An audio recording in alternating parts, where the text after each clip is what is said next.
네, 이번 강의는 지형에 대한 모델 생성하고요. 그 다음에 공간 모델링 활용에 대해서 알아볼 텐데요. 스케치업 자체가 보면 지형을 만드는데 굉장히 편리한 도구입니다. 스케치업 같은 경우에는 전 세계에 있는 지형 데이터를 미리 가지고 있기 때문에 내가 원하는 영역만 선택을 해서 가져오시면 바로 지형을 구현을 하실 수가 있어요. 그리고 그 지형을 기반으로 해서 자신의 아이디어를 매스나 아니면 배치 계획을 잡은 다음에 실제로 구현을 하면 구글 어스를 통해서 지구상의 한 포인트에 내가 원하는 곳에 객체나 아이디어를 배치해서 다양한 사람들과 서로 커뮤니케이션 할 수 있는 그런 기회를 제공하게 됩니다. 그리고 사용자 참여 설계를 진행을 하실 때 공공건축물에 대한 도면을 제공을 받으셔서 그 도면을 기반으로 해서 공간을 구축하시는 것이 실제 정확한 아이디어를 도출하는 데 큰 도움이 될 것 같습니다. 지금 스케치업으로 도면을 어떻게 불러와서 어떻게 모델링 할 수 있는지에 대한 프로세스도 자세하게 설명을 드리도록 하겠습니다. 안녕하세요. 스케치업을 이용한 공간 표현 및 교환 활용 2차 시 지형 모델 활용과 공간 모델링 방법입니다. 먼저 스케치업 지형 3D 모델링 데이터 활용법에 대해 설명드리도록 하겠습니다. 스케치업에서의 지형 모델링은 따로 그리거나 하시는 건 아니고요. 스케치업에서 제공하는 지형 데이터를 그냥 불러만 오시면 됩니다. 자, 스케치업 왼쪽 하단에 보시면 지오 로케이션이라는 아이콘이 있어요. 자, 이 아이콘을 클릭을 해주시고요. 자, 여기 보시면 Add Location이라는 버튼이 있습니다. 그리고 아래쪽에 보시면 Set Manual Location이라고 되어 있는데요. 일단 아래쪽에 있는 버튼을 먼저 클릭해 볼게요. 자, 보시면 여기 위도 경도를 입력을 하실 수가 있어요. 실제 내가 조사하는 지역이나 아니면 실제 내가 모델링을 놔보고 싶은 위치가 있잖아요. 거기에 대한 위도 경도 값을 입력을 하면 스케치업에 지리 데이터가 포함이 되게 됩니다. 그럼 이걸 나중에 구글 어스 같은 데 가져가서 정확한 위치에 배치해서 내가 모델링한 데이터를 구글 어스 데이터에 얹어서 같이 보실 수가 있어요. 자, 일반적으로는 위도 경도를 직접 입력하지는 않고요. 이쪽에 Add Location 버튼을 누르시고요. 자, 지금 창이 하나 떴는데요. 이쪽에서 원하는 위치를 검색하시면 됩니다. 자, 검색이라 하면 위쪽에 검색창을 떠올리실 텐데요. 한글 검색이 아직 제대로 안 돼요. 스케치업에서요. 그래서 실제 그냥 지도를 보고 찾으셔야 됩니다.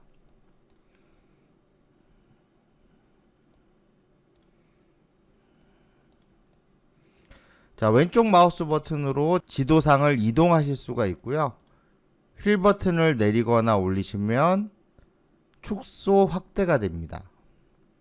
그리고 줌 레벨이 우측 상단에 숫자로 표시가 되게 돼요. 자, 최대로 확대했을 때가 줌 레벨이 18입니다. 뭐 최소화 시키면 이렇게까지 줄어들어요. 그래서 전 세계 지형 데이터를 모두 제공을 합니다.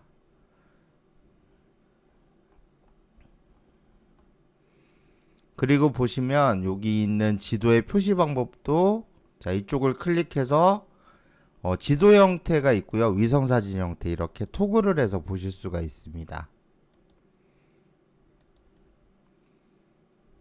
그리고 이쪽에 보시면 High RES 커버리지라고 되어 있죠.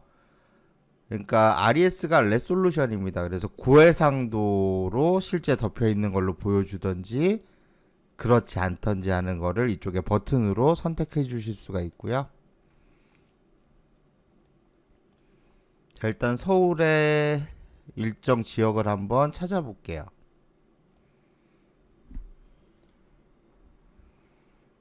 자, 지금 확대하다 보면 가운데 흰색 박스가 보이시죠? 이 박스가 뭐냐면 스케치업에서 한 번에 가져올 수 있는 지형 데이터의 최대치입니다. 예를 들어 이 산 전체가 필요하다라고 하면 이렇게 중복해서 한번 불러오고 또 한번 불러오고 해서 여러 번 겹쳐서 불러오시면 돼요. 근데 너무 많이 가져오면 스케치업에서 좀 부하가 일어나니까요. 너무 많이 한 번에 불러오시는 거는 지양하시는 게 좋습니다.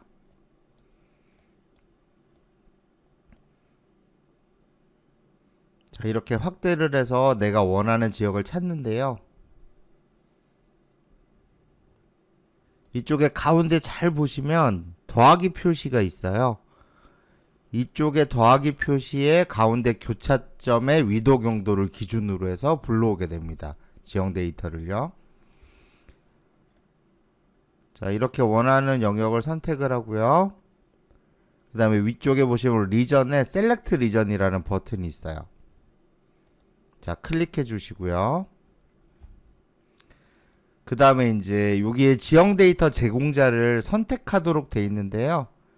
기본 설정으로 하시면 됩니다. 니어맵이라는 걸 사용하시게 되면 비용이 발생을 해요. 기본적으로 제공하는 게 디지털 글로브 데이터거든요. 그래서 그냥 기본 데이터로 쓰시면 되고요.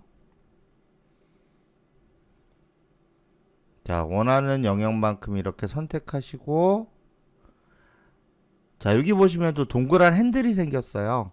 최대치에서 일정 부분만 가져오실 수 있어요. 꽉 채워서 전체를 다 가지고 오실 수도 있고요. 일부만 가지고 오실 수도 있어요. 자, 원하는 영역을 이렇게 선택해 주시고요.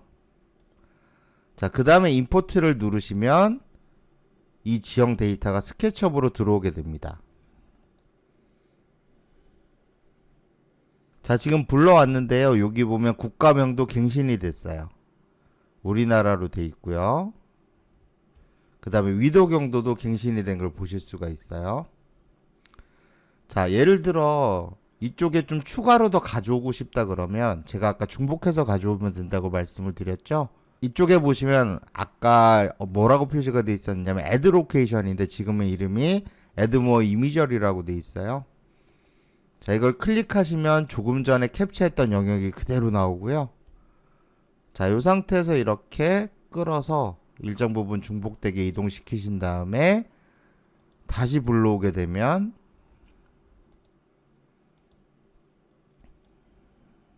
자, 지금 경고 메시지가 나타나는데요. 일단 OK 버튼 누르시면 데이터는 들어오게 되고요. 자, 우측에 하나가 더 들어왔죠. 자, 이런 경우에 위도 경도는 처음에 불러왔던 이 점을 기준으로 합니다. 이거는 바뀌지가 않아요. 추가로 불러와도 항상 기준점은 이쪽이에요. 자, 지형 데이터라고 해서 불러왔더니 어떻게 보면 그냥 위성지도 사진이 들어온 것처럼 보여요. 그냥 평평한 면에 사진이 입혀져 있는 형태죠. 자, 실제 이 지형의 높낮이를 보시려면 툴바를 하나 여셔야 됩니다. 자, 툴바는 이전처럼 뷰에서 툴바로 선택하셔도 되고요. 좀 더 간단한 방법은 툴바 영역에서 뭐 이쪽이 됐든 이쪽이 됐든 툴바 영역에서 마우스 우측 버튼을 누르시고요. 툴바 이름이 쭉 나오거든요. 여기서 로케이션이라는 항목이 있어요. 자, 이렇게 클릭하면 로케이션 툴바가 나타나게 됩니다. 자, 첫 번째 보시면 add more imagery, 좀 전에 눌렀던 이 버튼이고요. 두 번째 보시면 토글 터레인이 있어요. 그래서 지형을 온오프 시키는 겁니다. 그래서 한번 클릭해 주시면 높낮이가 표현이 되고요. 다시 한번 클릭하면 평평한 상태에서 표시가 돼요. 자, 이걸 왜 토글 할 수 있게 해놨냐면 지형이 이렇게 높낮이가 표현이 돼 있는 경우에 이 위쪽에 뭔가를 그린다는 게 굉장히 어렵습니다. 자, 사각형 박스를 하나 그리려고 렉탱글 툴 선택해서 클릭해 보면요. 자, 선이 막 이렇게 가요. 사각형이 안 보이죠? 선으로 보이시죠? 이거 자체에 높낮이가 있어서 평면상에 그릴 수가 없어요. 이쪽이 평면이 아니기 때문에. 그래서 이렇게 클릭하면 네, 사각형이 이렇게 수직으로 그려졌어요. 자, 언두를 누르면 실행 취소가 됩니다. 자, 이런 경우에는 터레인을 끄고요. 이 평면상에 그냥 바로 그리실 수가 있어요. 그래서 전 회차에서 배웠던 푸시풀을 이용하게 되면 이렇게 지형 위에 모델링을 하실 수 있고요. 자, 이 상태에서 토글 터레인을 눌러주시면 지형 위에 모델이 놓아지게 됩니다. 자, 그래서 모델링 편의성을 위해서 평면 형태하고 높낮이가 있는 두 가지 버전을 제공한다라고 생각하시면 되겠습니다. 지금부터 구글어스와 스케치업 3D 모델 연동 방법에 대해 설명드리도록 하겠습니다. 자, 일단 간단하게 그 스케치업에서 불러온 지형 데이터를 기반으로 해서 메스를 한번 모델링을 해볼게요.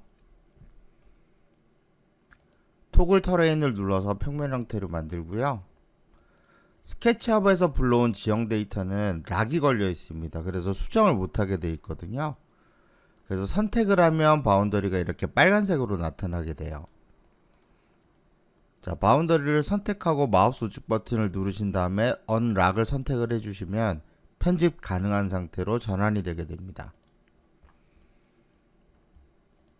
해당 지형들이 다 그룹으로 묶여 있어요. 선택해보면 엔티티 인포 대화 상자에 그룹이라고 표시가 되는데요. 이 그룹들은 더블 클릭을 해서 수정을 하실 수 있어요. 자, 더블 클릭을 하시고 위성 사진 위에 사각형 도구를 이용을 해서 메스를 그려 볼게요.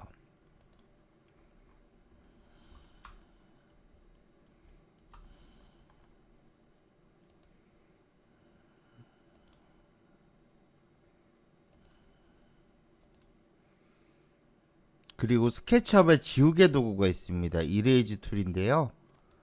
자, 지우개 도구를 선택하시고 지우고자 하는 선을 드래그 해주시고 왼쪽 마우스 버튼을 띄게 되면 선이 삭제가 됩니다. 이 선을 삭제하고 선택을 해보시면 두 개의 사각형으로 그려졌던 도형이 하나로 합쳐져 있어요. 자, 푸시풀 도구를 눌러서 클릭해서 위쪽으로 이렇게 올려주세요. 이렇게 간단하게 메스를 만드실 수 있고요.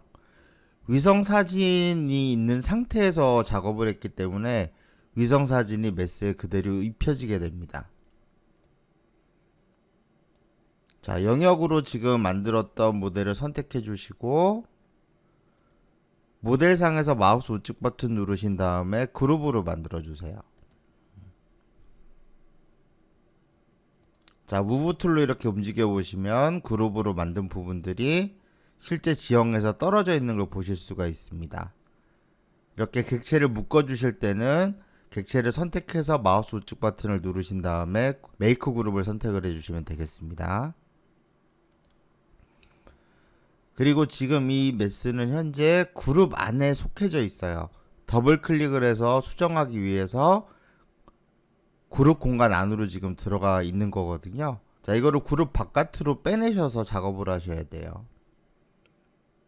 자, 스탠다드 툴바에서 컷, 잘라내기를 실행하시고 자, 지금 편집 영역이 보이시죠? 이 편집 영역 바깥쪽에 마우스를 클릭을 해서 편집을 종료합니다.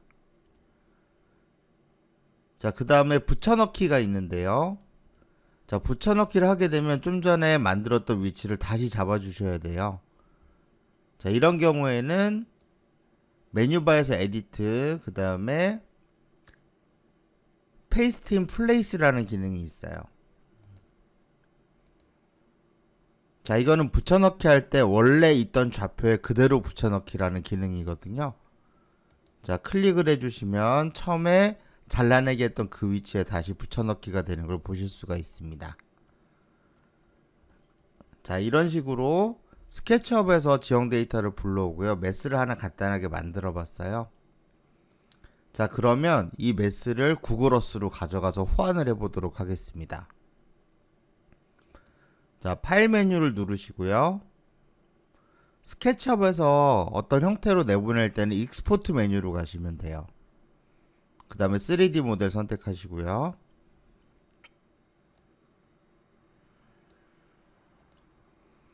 자, 그리고 파일 형식에서 여러 가지를 제공하게 되는데요. 이 중에서 구글어스 파일을 선택을 해주시면 되겠습니다.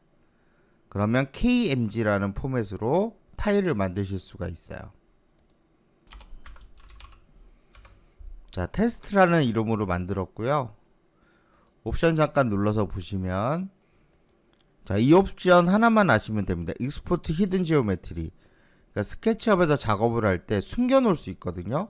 객체에서 마우스 우측 버튼을 누르고 하이드를 누르면 숨겨지는데 이 부분을 체크하게 되면 숨겨놓은 객체까지 다 내보내기가 되게 됩니다. 기본적으로 이게 선택이 안 돼 있는 상태에서 내보내셔야 돼요. 자, 익스포트를 해서 이렇게 저장을 합니다. 자, 이제 구글 어스를 실행을 하고요.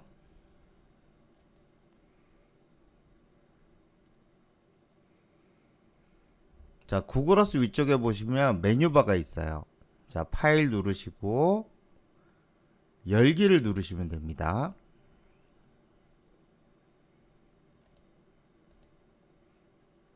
자, 그러면 저장해놨던 폴더로 가셔서 KMG 파일을 선택해서 열기를 누르시면 돼요. 자, 클릭하는 순간 구글 어스의 뷰가 전환이 됩니다.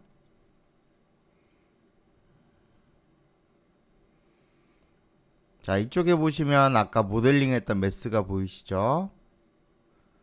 지금 높이 값이 좀 안 맞는데요. 스케치업에서 가져온 지형 데이터는 디지털 글로벌 거고요. 이건 구글 어스 지형이기 때문에 약간 차이가 있습니다. 자, 이 부분은 실제로 스케치업에서 높이를 조정해서 다시 내보내시면 되고요. 그리고 지금 왼쪽에 보시면 장소라는 대화 상자에 지금 스케치업에서 내보냈던 파일명이 보이는 거 확인하실 수가 있어요. 자, 어떤 상태에서라도 여기에 있는 목록을 클릭을 해서 지금 더블 클릭을 한 상태인데요. 그럼 언제든지 그 모델이 있는 뷰로 다시 전환을 하게 됩니다.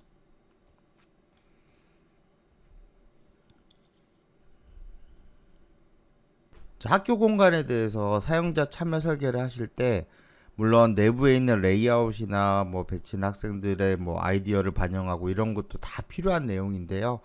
일단 무엇보다도 주변 환경도 고려를 해줘야 되거든요. 그래서 스케치업에서 만든 3D 모델을 구글 어스에 와서 배치하시면 좀 더 검토하기 편한 부분들이 있고요. 그 다음에 지금 교육적으로 활용할 수 있는 부분들이 있어요. 위쪽에 보시면 슬라이드 바를 제공하는 아이콘이 하나 있어요. 타임 슬라이더라고 되어 있는데, 자, 클릭해 주시면 이렇게 슬라이드 바가 나타납니다.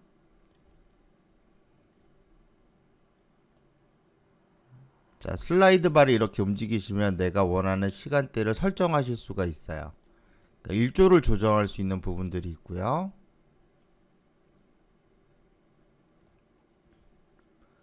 자, 이걸 애니메이션에서 보시려면 위쪽에 있는 플레이 버튼이 있어요. 자, 이렇게 클릭해 주시면 애니메이션도 가능하고요. 자, 그 다음에 이쪽에 옵션 대화 상자를 열어 주시면 실제 그 직접 원하는 날짜도 이쪽에서 다 설정을 하실 수가 있어요. 그리고 애니메이션 속도도 조절하실 수 있습니다. 아까보다 훨씬 천천히 시간이 변경이 되죠.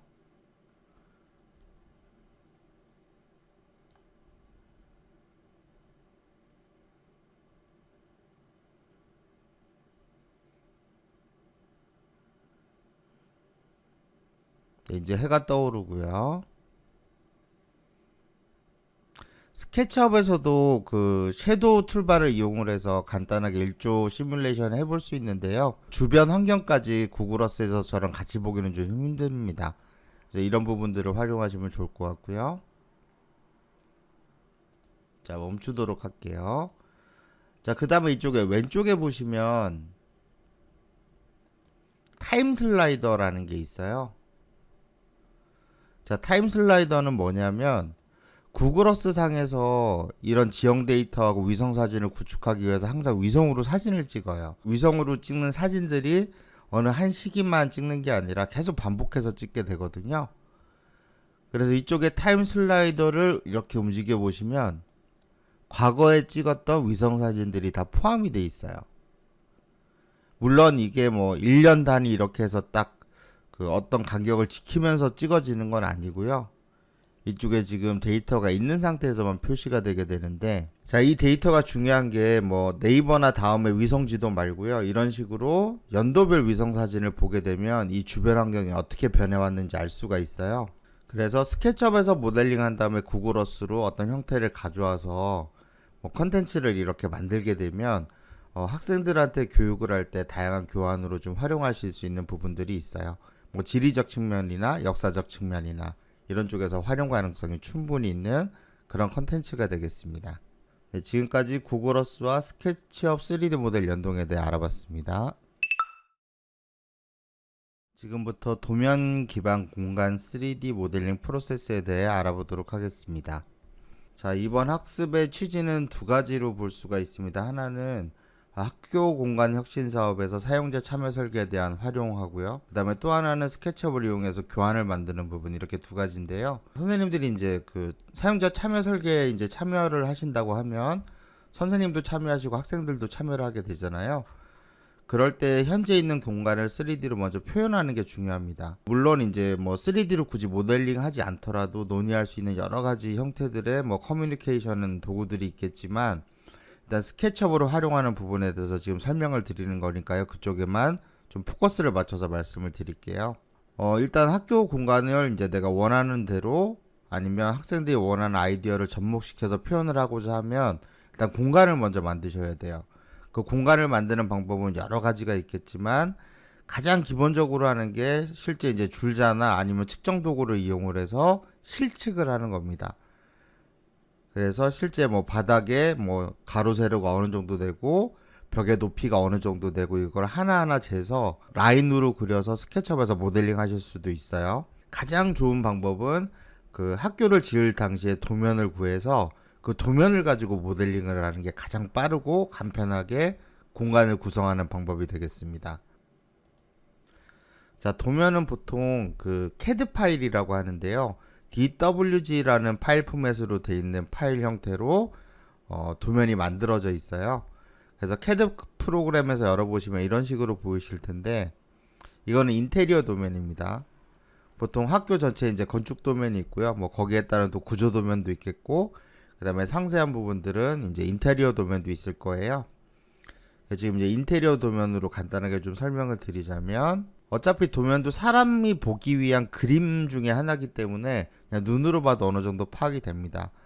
이건 지금 평면을 이제 그려놓은 건데요. 약간 특징이 하나 있어요. 여기 보시면 노란색으로 그려져 있죠. 자, 이 부분은 딱 봐도 이건 기둥이구나 싶을 겁니다. 보통 구조체는 이렇게 노란색으로 그려요. 콘크리트 관련된 것들. 그 다음에 하늘색으로 되어 있는 이 부분이 유리창입니다. 이거는 바깥쪽에 커튼월을 이렇게 그려놓은 거고요. 그 다음에 이쪽에 보시면 이거는 누가 봐도 문이죠. 근데 빨간색으로 이렇게 선이 그려져 있어요.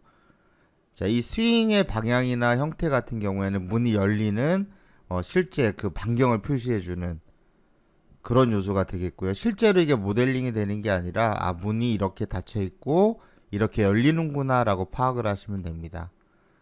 그리고 도면상에 이렇게 한 줄로 사선으로 그려져 있는 경우가 있어요. 이건 보통 가구라고 보시면 되고요. 도면상에 X로 표시되어 있는 부분들이 이제 나타날 수 있거든요. 예를 들어 이제 이쪽 공간에 X로 이렇게 표시가 되어 있으면 이쪽은 뚫려 있다라고 보시면 돼요. 그래서 보이드를 X로 보통 표시를 하게 됩니다. 네, 도면에 대해서는 이 정도만 아시면 될 것 같고요. 여기 실내 인면도 잠깐 보시면 보통 이제 건축 도면들이 인면, 단면, 평면, 상세, 창호도 뭐 이런 식으로 구성이 되어 있어요. 근데 보통 이제 단면을 건축해서는 따로 만들게 되는데 인테리어 도면 같은 경우에는 이렇게 인면에 같이 그리기도 합니다. 여기 보면 벽체에 대한 그 인면도인데요. 이쪽은 기둥입니다. 좌우측은 기둥이고요. 자, 이쪽에 보시면 뭐 어떤 그 네모난 형태가 이렇게 벽에 붙어 있어요. 붙어 있는데 이게 어떤 식으로 붙어 있느냐는 이쪽에 같이 단면으로 그려놨습니다. 빗금 쳐져 있는 부분들 보이시죠? 자, 이걸 보통 이제 CAD상에서는 해치라고 하는데, 자, 이 해치 부분을 기준으로 해서 보시면 이 라인이 벽체고요. 여기에 있는 이 네모난 객체가 이렇게 T자 형태로 튀어나와 있는 거를 같이 그려놓은 거예요. 그래서 도면별로 아니면 이제 도면을 실제 만드는 주체들 있잖아요. 건축사 사무소나 인테리어 사무실이나 뭐 이런 쪽에서 각자의 좀 고유한 방법을 쓰긴 하는데 대체적으로는 지금 제가 설명드린 방식대로 도면을 그린다고 보시면 됩니다. 이쪽에 있는 부분들도 간단하게 이렇게 선이 그려져 있는데요. 이거는 무슨 뜻이냐면 인면상에서 이렇게 그 디자인이 만들어져 있고요. 문이 두 개가 있고 근데 이쪽 벽체하고 이쪽 벽체하고 단 차이가 있는 겁니다. 자, 보시면 이게 인면이기 때문에 높이에 대한 단 차이로 보실 수도 있겠지만 실제로는 이게 더 튀어나와 있다라는 얘기예요. 앞쪽으로. 그래서 여기 보시면 이렇게 해치가 그대로 그려져 있고요. 벽체 라인이 쭉 가다가 이렇게 떨어지죠. 그래서 이쪽이 앞쪽으로 이 길이만큼 더 튀어나오는 거고요. 이쪽이 이 길이만큼 더 뒤쪽으로 가 있는 거예요. 자, 이제 스케치업에서 이 도면들을 가지고 작업을 할 때는 어떻게 하시냐면요. 자, 파일 메뉴에서 임포트를 선택하고요. 불러오는 기능입니다. 자, 그 다음에 파일 형식을 여기 보시면 오토캐드 파일이라는 거 있어요. DWG, DXF. 자, 여기서 도면을 선택하시고 임포트를 하시면 스케치업으로 들어오는데 이거 하나만 주의하시면 돼요. 옵션을 누르셔서 유닛, 그러니까 단위를 항상 밀리미터로 설정을 해주세요. 그래야 원래 크기 그대로 들어옵니다. CAD 도면이라는 거는 실제 CAD라는 프로그램상에서 1:1 스케일로 그 도면을 작도를 하거든요. 그래서 이쪽에서 단위를 똑같이 맞춰주셔야 실제 단위대로 들어오게 됩니다. 자, 지금 화면을 보시면 좀 전에 보여드렸던 CAD 도면 있죠? 거기에 대한 평면도 하고 실내 입면 세 가지가 이렇게 배치가 되어 있는 상태예요. 일단 불러오시면 이렇게 평면 형태로 해서 쭉 도면들이 나열이 될 겁니다. 그래서 이 도면이 있는 상태에서 작업을 하는 방법에 대해서 잠깐 말씀을 드릴게요. 자, 아까 말씀드렸다시피 이쪽이 기둥입니다. 기둥. 그리고 외부가 벽이고요. 문도 보입니다. 그쵸? 자, 그리기 도구에서 배웠던 렉탱글 툴, 사각형 도구를 선택하시고,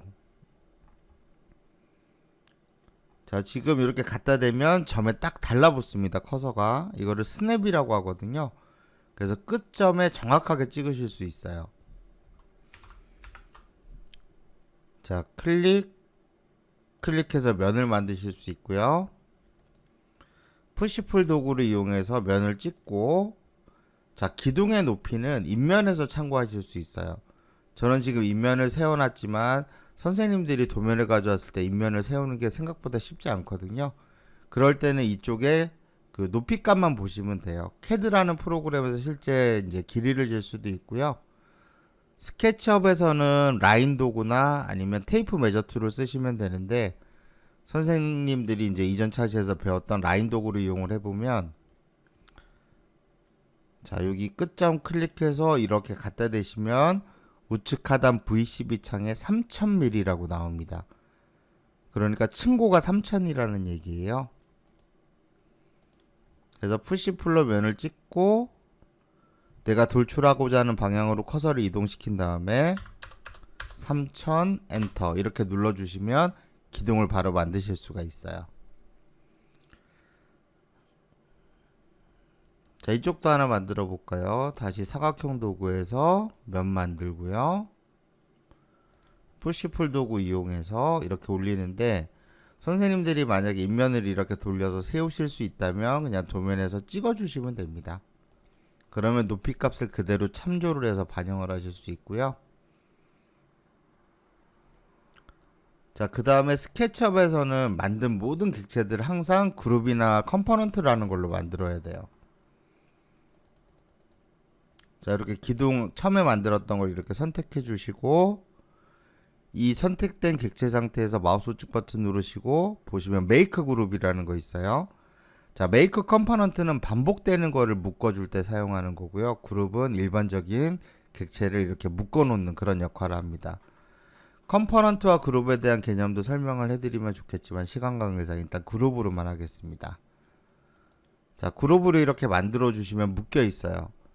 이쪽은 그룹이 안 돼 있으니까 면도 선택되고 선도 선택되고 이렇게 되거든요. 그래서 푸시풀로 이렇게 클릭하면 언제든 수정할 수 있어요.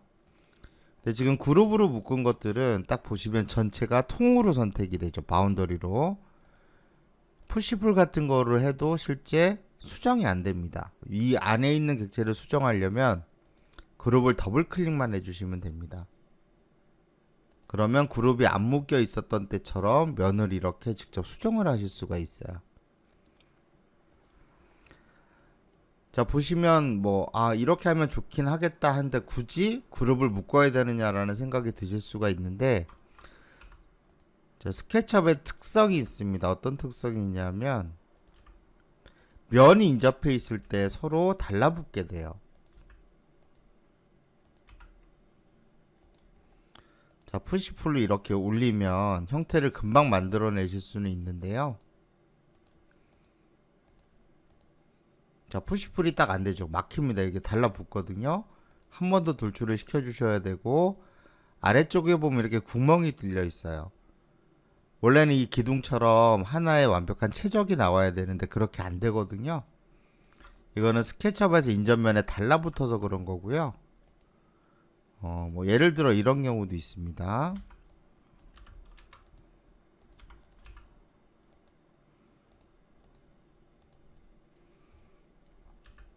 자, 이쪽만 선으로 면 분할을 해서 푸시풀로 쭉 밀어서 이쪽에 붙입니다. 붙이고 났더니 안쪽을 조금 띄었으면 좋겠어요. 그럼 띄려고 하면 이렇게 보면 어떻게 해도 이렇게 면을 조절할 만한 게 안 보입니다.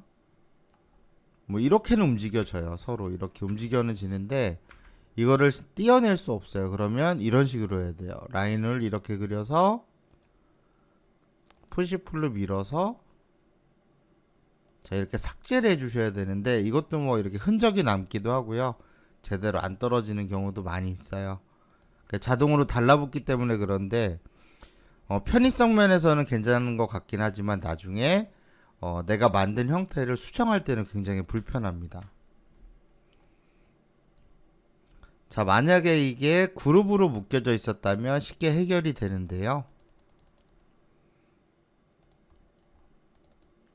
자, 푸시풀로 이렇게 밀어서 이쪽에다 닿게끔 돌출을 시켜주고 딱 보면 아까랑 형태는 똑같죠.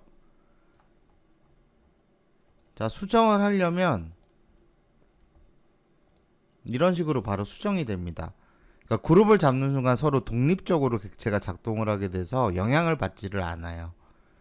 그래서 스케치업에서 뭔가를 만드실 때는 항상 그룹을 만들면서 해주시는 게 가장 좋습니다. 자, 이쪽은 무브 툴에서 컨트롤 누르고 복사로 기둥을 더 추가를 할게요. 벽체 같은 경우에도 마찬가지입니다. 사각형 도구로 그냥 이렇게 그리셔서요. 푸시풀로 클릭해서 쭉 밀어 올려주시면 됩니다.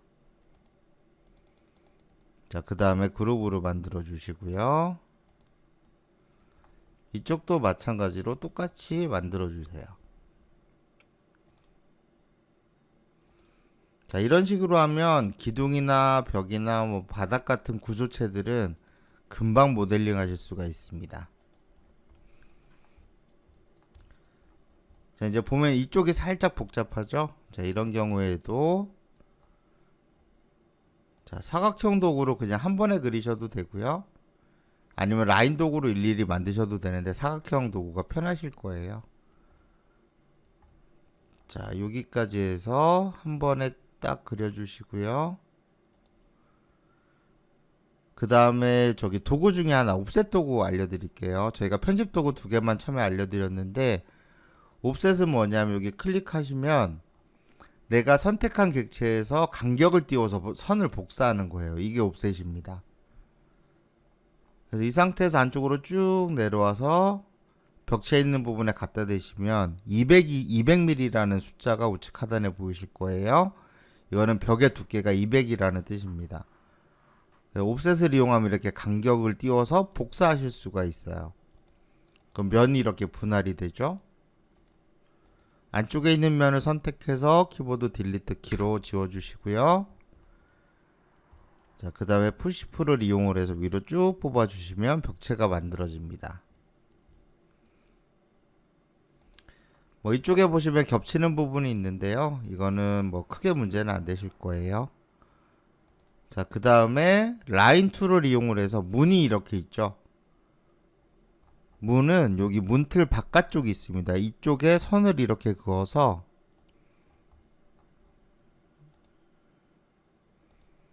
면을 분리를 해주시고요. 지금 분리가 됐죠. 이렇게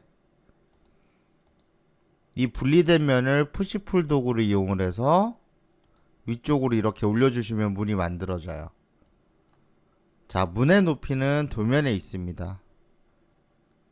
요게 그냥 갖다 대시기만 하면 돼요. 2400이라고 나오거든요. 이 상태에서 클릭해 주시면 문 있는 부분이 만들어지게 됩니다.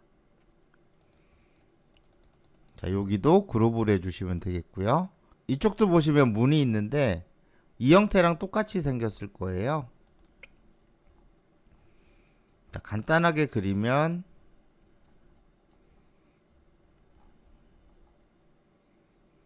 사각형 도구로 그리실 수 있어요.